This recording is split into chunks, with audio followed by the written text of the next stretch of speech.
చంద్రబాబు అధికారంలోకి వచ్చి 50 రోజులు.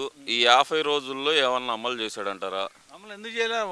7,000 రూపాయలు పింఛన్ ఇస్తా అన్నాడు, అవి ఇచ్చాడు. ఇప్పుడు 4 ఏళ్ళు మొన్న టెన్షన్గా 1వ తారీఖు పింఛన్ ఇచ్చాడు. ఇబ్బంది ఏం లేదు, ప్రశాంతంగా ఇచ్చాడు. అందరికి ఒక్క రోజులోనే అందరికి ఇచ్చి ఊరు మొత్తం మా ఊరు అంతా ఇచ్చాడు. ఎలాంటి అభ్యంతరం లేదు, ఏ క్లాసుకి ఇచ్చాడు. 4 ఏళ్ళు ఇస్తా అన్నాడు, 4 ఏళ్ళు ఇచ్చాడు. 7 ఏళ్ళు ఇస్తా అన్నాడు, 7 ఏళ్ళు ఇచ్చాడు. ఇంకేముంది దాంట్లో? అలా ఇది ఒక్క పెన్షనే కాదు, పెన్షన్ ఒక్కటే ఆయన అమలు చేసింది. సూపర్ 6 అన్నారు, ఆ సూపర్ 6 జోలికే వెళ్ళట్లేదుగా చంద్రబాబు నాయుడు అంటారు. ఇప్పుడు కడుపు రావడంతో పిల్లాడు పుడతాడా? 9 నెలలు మొయ్యాలా, కనాలా? అప్పుడు ఎట్ట పుడతాడు? లేదుగా అసలుకి ఇస్తా అన్న హామీలన్నీ తొంగలో తొక్కేసాడు చంద్రబాబు నాయుడు అంటారు. ఇప్పుడు ఎమ్మడిగానే పుట్టాడుగా, పెట్టంలో దాన్ని ఎమ్మడి పట్టుకొని రాడుగా. అది అంటే ఇక్కడ ఇంకో విషయం కూడా ఏంటంటే కనుక చంద్రబాబు నాయుడు అసెంబ్లీలోనే చెప్పాడు, ఈ సూపర్ 6 పథకాలు చూస్తుంటే భయం వేస్తుంది నాకు అన్నాడు. ఇవన్నీ ఎగ్గొట్టడానికి మొదలు పెట్టారు, ఇదంతా ప్రాపకాండ అనే మాట అయితే వినపడుతుంది కదా. ఎగ్గొడతాని నువ్వు అనుకుంటే ఎట్టా? జనం అనుకోవాలిగా. ఎగ్గొడతాని జనంలో వ్యతిరేకం వచ్చింది, జనమే అనుకుంటారు. అప్పుడు చెప్పు నువ్వు. ఇప్పుడు ఊరకేదో పిచ్చి మాటలు చెప్పుకున్న ఉపయోగం ఏముంది? అదే ఎన్నడూ లేని విధంగా 2 నెలల్లో ప్రభుత్వం మీద వ్యతిరేకత వచ్చింది, చంద్రబాబు గవర్నమెంట్ మీద అనే మాట కూడా వినపడుతుంది కదా. అసలు 151 సీట్లు వచ్చినాడే ఎందుకు పనికి రాకుండా పోయాడు? ఇంకా అసలు సరిగ్గా దృష్టి పెడితే 3 వచ్చాయో 2 వచ్చాయో. 151 సీట్లు వచ్చినట్టు ఎందుకు పనికి రాకుండా పోయాడు? ఇక ఆయన పరిపాలన కంటే దారుణంగా ఏం లేదుగా. అట్నే ఉంటుంది, ఏమీ లేదు. ఊరకేదో చెప్పుకొని ఏదైనా సానుభూతి వచ్చిద్దేమో, 4 కోట్లు రాలుతాయేమో చూస్తున్నాడు. కానీ ఈ దెబ్బ అవి కూడా రావు. ఏంది మరి రాష్ట్రంలో అసలు రావణ కాష్టం చేస్తున్నాడు, హామీలు అమలు చేయలేక మా మీద దాడులు చేసి మమ్మల్ని చంపేస్తున్నాడు. వాడు ఎంతమందిని చంపాడు? చంద్రబాబుని జైలుకి పంపించా ఎవడిని జైలుకి పోనాడు ఎవడు? పల్లెటూళ్ళలో కూడా ప్రతి వాడు జైలుకి పోయిచ్చినాడే. పోనాడు ఎవడు? అది చెప్పాలక ముందు. ఉట్టి పుణ్యానికి కేసు పెడతామేనా ఇదేంది? మరి అసంటప్పుడు ఎవడైనా చేసే ఆయన అటు చేయడు ఖచ్చితంగా. వాటికి వివాదాలకు ఏడంగా ఉంటాడు. తప్పుంటే తప్పును ఖండిద్దాం. పచ్చని పల్లెల్లో ఆరం చిచ్చు పెడుతున్నాడు చంద్రబాబు నాయుడు అని చెప్పి కొత్త డైలాగ్. మా ఊరు పల్లె ఉంది, వైసీపీ వాళ్ళు ఉన్నారు, టీడీపీ వాళ్ళు ఉన్నారు. ఎక్కడైనా ఒక మాట వచ్చిందా? దాని ఏముంది? వాళ్ళు ఏదో మాట్లాడుకున్నారు, మడిచి గొడవ అయింది, కొట్టుకుంటారు, వాళ్ళే చస్తారు. ఇప్పుడు అన్ని పల్లెల్లో ఉండాలిగా, అన్ని ఊళ్ళలో. ఇప్పుడు మా ఊరు ఉంది, మా ఊళ్ళో ఎక్కడ ఒక ఘర్షణ జరిగినట్టు చెప్పను. ఎందుకుంటుంది? అట్టే ప్రశాంతంగా ఉంటే ప్రశాంతమే. ప్రశాంతం లేనప్పుడు వాళ్ళకి 90 గొడవలు ఉంటాయి. ఆ గొడవలన్నీ చంద్రబాబు మీద పెడితే చంద్రబాబు తీరుతాడా? అంటే చంద్రబాబు కొడుకు మీద ఎఫ్ఐఆర్ నమోదు చేయాలి, ఈ విషయమై నేను రాష్ట్రపతిని కలుస్తాను, సుప్రీంకోర్టుని కలుస్తాను అనే మాట అంటున్నాడు మరి. వాడు మునిగొండాడు, 96 కేసుల్లో మునిగొండాడు. ఇది ఒక లెక్క. ఎట్నే పిచ్చి మాటలు మాట్లాడుకుంటాడా? కానీ అవన్నీ కరెక్ట్ కాదు. చంద్రబాబు సూపరే. ఆయన పనితనమే అది. ఎందువల్ల అంటారు? ఇప్పుడు 60 రోజులు కాకముందలే అసలు ప్రభుత్వం మీద ఇంత విమర్శలు ఎందుకు చేస్తున్నాడు అనుకోవాలంటారు?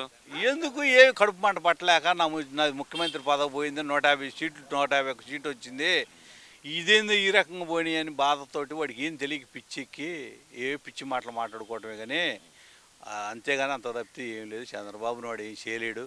ఈసారి కూడా వచ్చే చంద్రబాబు ఇంకా 3 పెరుగులు దెబ్బేసి కొడతాడు. అంటే ఇంత దారుణంగా ఓడిపోతానని తెలిస్తే కనుక నేను అసలు పోటీ చేసేవాడినే కాదు అని చెప్పి మొన్న వాళ్ళ కార్యకర్తల సమావేశంలో చెబుతున్నాడు కదా. ఇదంతా ఈవీఎంల ట్యాంపరింగ్ వల్లే జరిగిందనే మాట కూడా అక్కడే వాడుతున్నాడు. 151 సీట్ నీకు వచ్చినప్పుడు ఈవీఎం నువ్వు ట్యాంపరింగ్ చేసావా? మనం కూడా మాట్లాడుకోవాలి. నీకు 151 వచ్చినాయి, నువ్వు చేసినట్టేనా? నువ్వు చేస్తే మేము చేసినట్టే. అంటే ఎందువల్ల అంటారు అసలు ఇంత ఆవేశంగా అగ్రెసివ్గా? ఆయన ఈ గతంలో చూసాం, ఎప్పుడు ప్రతిపక్షంలో అధికార పక్షంలో ఉన్నప్పుడు ప్రజలను కలవలేదు, ఇప్పుడు వచ్చిన ప్రజలను కూడా కలవటానికి ఎందుకని ఇష్టంగా లేరు అంటారు మరి ఆయన. ఎవరు? జగన్మోహన్ రెడ్డి.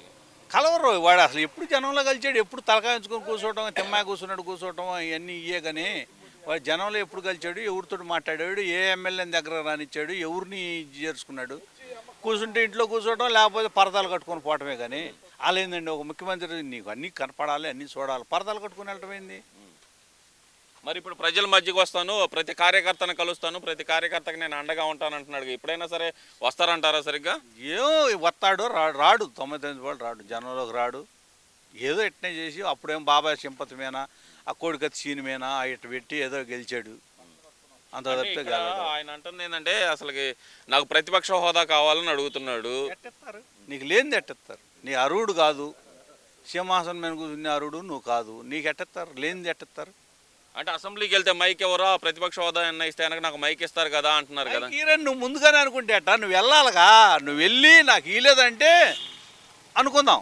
అసలు నువ్వు వెళ్ళలేదుగా, వెళ్ళకుండా మైక్ నువ్వు ఎట్ట అనుకుంటా? చెబుతున్నాడు అసలు ఎవరు నాకు అనే మాట. అని నువ్వు అనుకోకూడదు కదా. నువ్వు వెళ్ళాడు యుద్ధంలో పోయి లోతు ఎంత ఉందో చూస్తే అప్పుడు మనం మాట్లాడదాం. వస్తాడంటారు ఈ 5 సంవత్సరాలు అసలు అసెంబ్లీకి హాజరు. అసెంబ్లీకి ఏమొస్తాడు? వాడు కూర్చుని కోతలో వాడు మాట్లాడిన మాటలు ఏం మాట్లాడండి. ఇప్పుడు ప్రధానంగా చూస్తే కనుక నేను 2029లో తిరిగి వస్తానని చెప్పి ఒక పక్కన జగన్మోహన్ రెడ్డి చెబుతుంటే మరో పక్కన వరుస పెట్టి రాజీనామాలు, ఏదైతే పార్లమెంట్ ఇన్ఛార్జీల దగ్గర నుంచి నియోజకవర్గ ఇన్ఛార్జీల దగ్గర వరుసను రాజీనామా చేస్తున్నారు.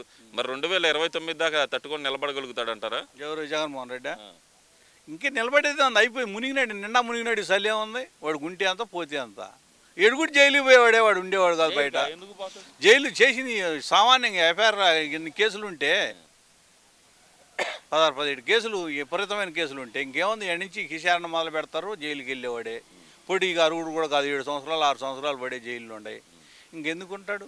అసలు ఏదో పిచ్చి మాటలు మాట్లాడుకోవటమే కానీ. అసలు పార్టీ నిలబడిద్ది అంటారా? ఒక పక్కన చూస్తేనేమో కాంగ్రెస్లో కలుపుతాడంటూ వస్తున్న వార్తలు. అదే నేను చెప్పబోతున్నా. కాంగ్రెస్కి ఇప్పుడు మద్దతు ఇచ్చి మొన్న కూడా వ్యవహారం చేస్తున్నాడు. కాంగ్రెస్ చెల్లెలు ఉందట పక్కన, ఆ చెల్లెలను చూసి భయపడుతున్నాడు. మరి కాటు చెల్లెల పెత్తనం ముందు పోయింది చెల్లెలు కాబట్టి చెల్లెల పెత్తనం ఉంటుంది.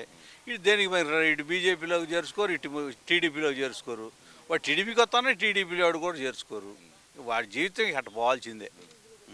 ఎందువల్ల అంటారు అసలు ఇంత దారుణమైన పరిస్థితికి జగన్మోహన్ రెడ్డి రావడం? వచ్చిందంటే వాడికి 2 ఆడపిల్లలు, ఈ కావాల్సినంత ఆస్తి ఉంది. ఈ రకంగా దేశాన్ని దోచుకో ఏడబట్టి 700 కోట్లు 300 కోట్లు 400 కోట్లు అని అంటారే. ఏడ ఈ అవినీతి చేయింది? ఏడ దేంట్లో చేయలేదు. అవన్నీ అబద్ధాలు అంటున్నాడు కదా. అబద్ధాలంటే ఏంటో ఆఫీసర్లు అబద్ధం చెప్పరుగా, మొత్తం తీస్తున్నారుగా. మరి ఇవన్నీ యాడ్ నుంచి వచ్చినాయి, ఇవన్నీ మొత్తం తీస్తున్నారు. ఆఫీసర్లు అబద్ధం చెప్పరుగా. ఆఫీసర్లు అబద్ధం చెబుతారు, మొత్తం లెక్కలు తెస్తున్నారు. లెక్కలు తీసినా చెబుతారు, చేసినాక అప్పుడు తెలిసేది. ఇప్పుడు ఉన్న కేసులకే మునిగొండాడు. ఈ మునినాడికి ఎంతైనా మునిగేది ఇంకేముంది? నిండా మునిగే ఉన్నాడు. వాళ్ళ ఈ 5 సంవత్సరాలు నేను ప్రజల మధ్య నుంచే యుద్ధం చేస్తాను అంటున్నాడు కదా. యుద్ధం చేస్తాడు. కత్తిలేనాడు, మొండి కత్తి తీసుకుని ఏం యుద్ధం చేస్తాడు? వాళ్ళ ఏవైతే జనం ఉంటే నువ్వు యుద్ధం చేయి, తప్పులేదు.